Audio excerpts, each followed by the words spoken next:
గుండెపోటు అనగానే ఛాతీలో విపరీతమైన నొప్పి వస్తుందని అనుకుంటాం. కానీ ఎలాంటి నొప్పి లేకుండానే హార్ట్ అటాక్ వచ్చే ముప్పు ఉందంటే నమ్ముతారా? షుగర్ జబ్బుతో బాధపడే వారికి, ముఖ్యంగా మహిళలకు నొప్పి లేని గుండెపోటు వచ్చే ప్రమాదం ఎక్కువగా ఉంటుందని చెబుతారు డాక్టర్లు. ఎలాంటి నొప్పి లేకపోవడంతో గ్యాస్ ట్రబుల్ అనుకుంటూ చాలామంది ప్రాణాల మీదకు తెచ్చుకుంటూ ఉంటారు. మధుమేహాలకు పొంచి ఉండే పెయిన్లెస్ హార్ట్ అటాక్ గురించిన పూర్తి వివరాల్ని డాక్టర్ని అడిగి ఇప్పుడు తెలుసుకుందాం.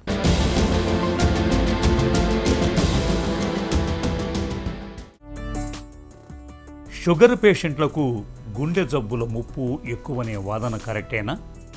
గుండె పేషెంట్లకు నార్మల్ పేషెంట్ల కన్నా గుండె జబ్బులు ఎక్కువనే అండి. యూజువల్గా షుగర్ ఉన్న పేషెంట్స్కి వాళ్ళ బాడీలో ఇన్సులిన్ రెసిస్టెన్స్ వల్ల, ఇతర కారణాల వల్ల కొలెస్ట్రాల్ పెరుగుతుంది. రాను ఈ కొలెస్ట్రాల్ పెరగడం వల్ల మన గుండెకి సప్లై చేసే రక్తనాళాలలో కొలెస్ట్రాల్ పేరుకుపోవడం, దాన్ని ప్లాక్స్ అంటాము. కొలెస్ట్రాల్ పేరుకుపోవడం వల్ల హార్ట్కి సప్లై చేసే బ్లడ్ సప్లై తగ్గుతుంది. అలా ఎక్కువ మొత్తంలో తగ్గినప్పుడు, గుండెకి సప్లై తగ్గినప్పుడు వీళ్ళకు హార్ట్ అటాక్స్ రావడం కారణం. ఒకసారి హార్ట్ అటాక్ వచ్చినప్పుడు హార్ట్ ఫెయిల్యూర్ నార్మల్ పేషెంట్ కన్నా 4 రెట్లు. అందుకే గుండె పేషెంట్స్కి గుండె ప్రాబ్లమ్స్ ఎక్కువ కాబట్టి వాళ్ళు చాలా జాగ్రత్తగా ఉండాలి. మధుమేహంలో నొప్పి తెలియకుండానే గుండెపోటు వస్తుందనే వాదన నిజమేనా? చాలామంది అనుకుంటారు ఛాతీ నొప్పి వచ్చినప్పుడు సెంట్రల్లో నొప్పి రావాలి, చేయి లాగుతుంది, ఆయాసం రావాలి, చెమటలు పడతాయి. ఇది నార్మల్ పేషెంట్కి హార్ట్ అటాక్ వచ్చినప్పుడు లక్షణాలు. డయాబెటిక్ పేషెంట్స్లో నార్మల్గా న్యూరోపతి వల్ల, నర్వ్ డ్యామేజ్ వల్ల వాళ్ళకు ఛాతీ నొప్పి తెలియకుండానే వాళ్ళకు హార్ట్ అటాక్ రావచ్చు. అందుకే ఈ పేషెంట్లో ఆయాసపడడము, వీక్నెస్గా ఉండడము, అలసటగా ఉండడము, ఫ్యాటిక్గా ఉండడము, ఇది కూడా వీళ్ళకు హార్ట్ అటాక్ వచ్చినట్టే లక్షణాలు చూపిస్తుంది. అందుకే సడన్గా ఒక డయాబెటిక్ పేషెంట్ సడన్గా ఆయాసపడడము, ఛాతీ నొప్పి అంత మరి ఎక్కువగా లేకపోయినా వీళ్ళకు హార్ట్ అటాక్ వచ్చే సూచనలు ఇలా ఆయాసం ద్వారా రావచ్చు. కాబట్టి వీళ్ళు వెంటనే హాస్పిటల్ విజిట్ అవ్వడం మంచిది. డయాబెటిక్ రిలేటెడ్ కార్డియాక్ ప్రాబ్లమ్స్ ఎలా ఉంటున్నాయి?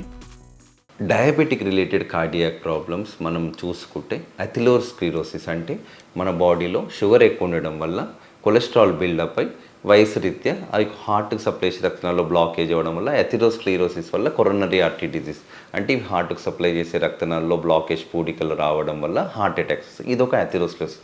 ఇంకొక డయాబెటిక్స్లో ఏమవుతుందంటే సడన్గా వీళ్ళకి నొప్పి వచ్చినా తెలవకపోవడం వల్ల హార్ట్ వీక్ అయిపోయి హార్ట్ కండరం మధ్యలో ఎప్పుడైతే వీక్ అవుతుందో వీళ్ళు హార్ట్ ఫెయిల్యూర్లో కూడా ల్యాండ్ అవుతారు. హార్ట్ ఫెయిల్యూర్ అంటే కాళ్ళు ఉబ్బడము, ఆయాసం అవ్వడము, నడుస్తుంటే అలసటగా ఉండడం.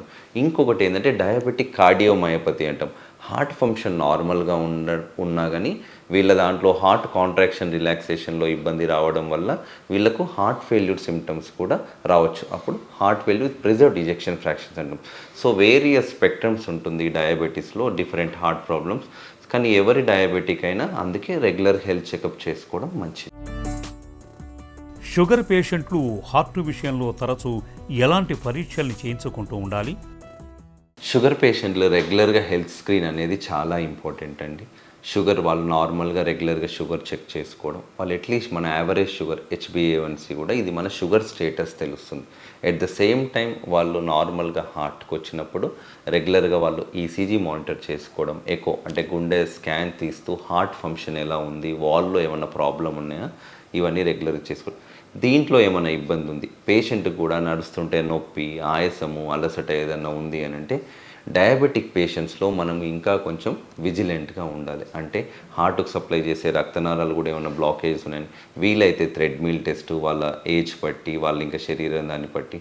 కొంతమందిలో ఇప్పుడు CT యాంజియోగ్రామ్ కూడా చేస్తాం. CT యాంజియోగ్రామ్లో హార్ట్కు సప్లై చేసే రక్తనాళాలు ఏమైనా బ్లాకేజెస్ ఉన్నాయా.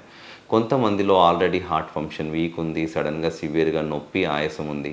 CT యాంజియోగ్రామ్లో ఆల్రెడీ 70% కన్నా ఎక్కువ బ్లాకేజ్ ఉన్న వాళ్ళను ఇన్వేజివ్ యాంజియోగ్రామ్ అంటాం. చేయి నుంచి అన్నా, కాల్ నుంచి అన్నా హార్ట్కు సప్లై చేసే రక్తనాళాలు ఎలా ఉన్నాయో చూసుకొని యాంజియోగ్రామ్ కూడా చెక్ చేసుకోండి.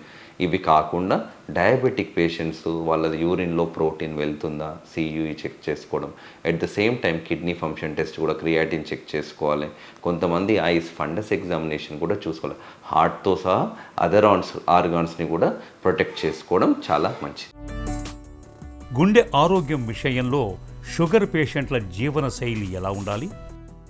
షుగర్ పేషెంట్లు గుండె ఆరోగ్యానికి వాళ్ళు కంపల్సరీ రెగ్యులర్గా వాళ్ళు హెల్త్ చెకప్ చేసుకుంటుంటూ మేజర్గా డైట్ అంటాం. డైట్ అంటే వాళ్ళు తీసుకునే మనం 3 దాని వివిధ భాగాలుగా డివైడ్ చేస్తే డైట్, వాళ్ళు తీసుకునే డైట్లో డయాబెటిక్స్ పేషెంట్స్లో better to avoid more carbohydrates, వాళ్ళు ఇంక్రీజ్ ఫ్రూట్స్, ఫైబర్, వెజిటేబుల్స్ని పెంచుకోవడం, వాళ్ళు నార్మల్గా ప్రోటీన్ కంటెంట్ని పెంచుకోవడం డైట్.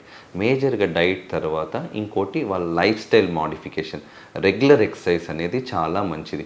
అట్లీస్ట్ ఒక మనిషి సగటున అట్లీస్ట్ రోజు 30 నిమిషాలన్నా నడవాలి. నడవడం వల్ల వాళ్ళకు బీపీ తగ్గడం, షుగర్ కంట్రోల్ అవ్వడం ఎఫెక్ట్ అవుతుంది. మేజర్గా ఇంకోటి ఏంటంటే ఈ మధ్యలో స్ట్రెస్ పెరిగిపోయింది. బెటర్ టు డూ అనే రెగ్యులర్ యోగా, వాళ్ళు నార్మల్గా ఇంకోటి చాలామందికి స్లీప్ డిస్టర్బెన్సెస్ ఉంటున్నాయి.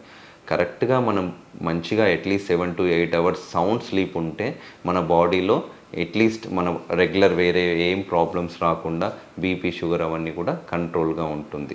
మేజర్గా ఇంకొకటి ఏంటి అంటే అలవాట్లు. రెగ్యులర్గా వాళ్ళు హెల్త్ చెకప్ చేసుకుంటూ డయాబెటిక్ మెడిసిన్స్ కూడా వాడాలి. రెగ్యులర్గా డాక్టర్ని కన్సల్ట్ అవుతూ వాళ్ళ షుగర్ లెవెల్ కంట్రోల్లో ఉందా, HbA1c ఎలా ఉంది, 40 ఏళ్ళు దాటిన వాళ్ళు రెగ్యులర్గా హార్ట్ స్క్రీనింగ్ చేసుకుంటున్నా అనేది కూడా ముఖ్యమే. షుగర్ జబ్బుతో నొప్పి లేకుండా గుండెపోటు వచ్చే ప్రమాదం ఎక్కువగా ఉంటుంది. కాబట్టి హఠాత్తుగా చల్లటి చెమటలు పడుతున్నప్పుడు, ఆయాసం వస్తున్నప్పుడు ఆలస్యం చేయకుండా వెంటనే డాక్టర్ని కలవాలి. క్రమం తప్పకుండా గుండె ఆరోగ్యాన్ని పట్టి చెప్పే పరీక్షల్ని చేయించుకుంటూ ఉండాలి. అప్పుడే గుండెపోటు ముప్పు తప్పుతుంది.